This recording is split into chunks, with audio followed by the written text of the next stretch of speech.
사람들이 다윗에게 전하여 이르되 보소서 블레셋 사람이 그일라를 쳐서 그 타작마당을 탈취하더이다 하니 이에 다윗이 여호와께 묻자와 이르되 내가 가서 이 블레셋 사람들을 치리이까 여호와께서 다윗에게 이르시되 가서 블레셋 사람들을 치고 그일라를 구원하라 하시니 다윗의 사람들이 그에게 이르되 보소서 우리가 유다에 있기도 두렵거든 하물며 그일라에 가서 블레셋 사람들의 군대를 치는 일이리까 한지라.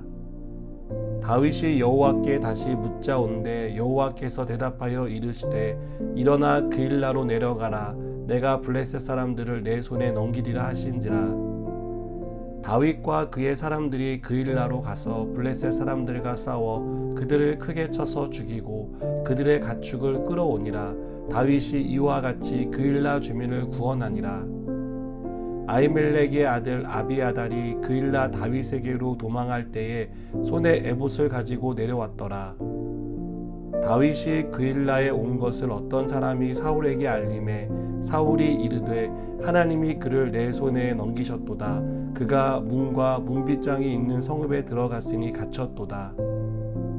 사울이 모든 백성을 군사로 불러 모으고 그일라로 내려가서 다윗과 그의 사람들을 애워싸려 하더니 다윗은 사울이 자기를 해하려 하는 음모를 알고 제사장 아비아달에게 이르되 에봇을 이리로 가져오라 하고 다윗이 이르되 이스라엘 하나님 여호와여 사울이 나 때문에 이 성읍을 멸하려고 그일라로 내려오기를 꾀한다 함을 주의 종이 분명히 들었나이다. 그일라 사람들이 나를 그의 손에 넘기겠나이까 주의 종이 들은 대로 사울이 내려오겠나이까 이스라엘의 하나님 여호와여 원하건대 주의 종에게 일러 주옵소서 하니 여호와께서 이르시되 그가 내려오리라 하신지라. 다윗이 이르되 그일라 사람들이 나와 내 사람들을 사울의 손에 넘기겠나이까 하니 여호와께서 이르시되 그들이 너를 넘기리라 하신지라. 다윗과 그의 사람 600명 가량이 일어나 그일라를 떠나서 갈 수 있는 곳으로 갔더니 다윗이 그일라에서 피한 것을 어떤 사람이 사울에게 말하매 사울이 가기를 그치니라. 다윗이 광야의 요새에도 있었고 또 십광야 산골에도 머물렀으므로 사울이 매일 찾되 하나님이 그를 그의 손에 넘기지 아니하시니라. 아멘. 오늘 본문에서 우리는 다윗과 사울의 대조된 모습을 보게 됩니다. 사울의 시대가 저물고 다윗의 시대가 가까워질수록 사울은 왕으로서 품위를 잃어갔고 다윗은 왕다운 품위를 갖추기 시작했습니다. 사울의 행동과 다윗의 행동은 누가 진정한 이스라엘의 왕인가를 우리에게 보여줍니다. 사울은 왕위를 차지하고 있었지만 왕답지 못한 행동을 보였습니다. 유다와 블레셋 국경 지대에 있는 그일라를 블레셋이 노략했지만 사울은 다윗을 잡는 데만 골몰했습니다. 그래서 다윗이 그일라 성에 있다는 소식을 듣고 군대를 끌고 다윗을 잡으러 갈 준비를 했습니다. 자신이 통치하는 유다 땅에 자신이 통치하는 백성이 블레셋의 침입을 당해 어려운 상황에 빠졌는데 그들을 도울 생각을 하지 않은 것은 사울이 얼마나 왕답지 못하게 행동했는지를 보여줍니다. 사울과 달리 다윗은 블레셋의 공격으로 어려움에 빠진 그일라를 구원하기 위해 군사 행동에 나섰습니다. 사실 다윗이 처한 상황은 제코가 석자라는 말처럼 다윗 자신과 함께한 사람들의 안전을 지키기에도 힘든 상황이었습니다. 그러나 다윗은 동족인 그일라 주민들이 어려움에 빠졌다는 소식을 듣자 하나님께 물었습니다. 하나님이 말씀하신 대로 따랐습니다. 다윗의 편에 선 사람들이 합리적인 이유를 들어 그일라 돕기를 반대했지만 다윗은 이들의 말보다 하나님의 말씀을 따랐습니다. 여러분, 어려움 상황에 빠진 사람을 돕는 일은 당연한 일이지 않습니까? 그것은 사람이라면 누구나 가져야 할 기본적인 소양이라고 생각합니다. 그러나 내가 처한 상황이 어렵다면 사정은 달라집니다. 대부분 내 사정을 먼저 살피는 것이 순서라고 생각합니다. 게다가 합리적인 이유로 반대하는 사람이 있다면 그들을 설득하거나 그들의 뜻을 거절하는 일은 쉽지 않습니다.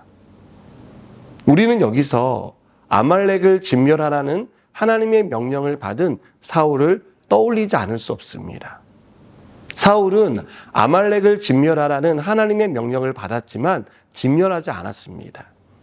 그래서 좋은 짐승을 전리품으로 취했고 포로를 잡아왔습니다. 이 사실을 알게 된 사무엘이 사울을 책망하자 사울은 백성들 때문에 어쩔 수 없었다는 변명을 합니다. 사울은 하나님의 뜻을 따르는 것보다 백성의 뜻을 따르는 것을 더 중요하게 생각하는 사람이었습니다. 다윗과 사울이 비슷한 일을 겪으면서 이렇게 다르게 반응했던 이유는 무엇일까요? 하나님에 대한 태도라고 생각합니다. 다윗은 하나님을 경외했습니다. 그래서 사람을 두려워하지 않았습니다. 자기 편에 선 사람이 떠나는 것보다 하나님이 떠나시는 것을 더 두려워했습니다. 그러나 사울은 자기 편에 선 사람이 떠나는 것을 하나님이 떠나는 것보다 더 두려워했습니다. 그래서 하나님의 말씀을 저버리고 사람의 말을 따랐습니다. 여러분, 하나님에 대해 우리가 가져야 할 태도는 다윗이 취한 태도입니다. 다윗처럼 하나님을 경외하는 사람이 되시기 바랍니다.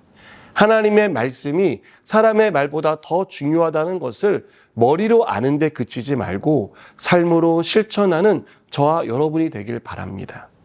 이렇게 하나님의 뜻을 따르는 사람을 하나님은 지켜주십니다. 나와 함께하는 사람, 나를 지지하고 언제나 내 편에 서주는 사람이 나를 지켜주지 않습니다. 나를 지켜주는 유일한 내 편은 하나님이십니다. 하나님은 모든 사람이 나를 버리고 떠나도 끝까지 내 편이 되어주십니다. 능력의 손으로 우리를 대적의 손에서 지켜주십니다. 어려운 가운데서 건져주십니다. 그래서 14절은 사울이 매일 찾되 하나님이 그를 그의 손에 넘기지 않았다라고 말씀하지 않습니까? 다윗에게 사울은 위협적인 존재였습니다. 그러나 하나님이 다윗을 지켜주시는 한 사울은 절대 다윗을 붙잡을 수 없었다는 것을 믿으시기 바랍니다. 하나님이 우리를 지켜주시면 누구도 우리를 해칠 수 없습니다. 그것이 어떤 문제여도 우리를 지키시는 하나님이 그 모든 어려움으로부터 우리를 구원해 주십니다. 기도하시겠습니다. 하나님이 우리를 지켜주시면 누구도 우리에게 함부로할 수 없음을 우리가 알게 해주셔서 감사합니다. 이 사실을 믿고 하나님을 경외함으로 하나님의 말씀에 순종하는 자가 되게 하여 주시옵소서. 예수님의 이름으로 기도드립니다. 아멘.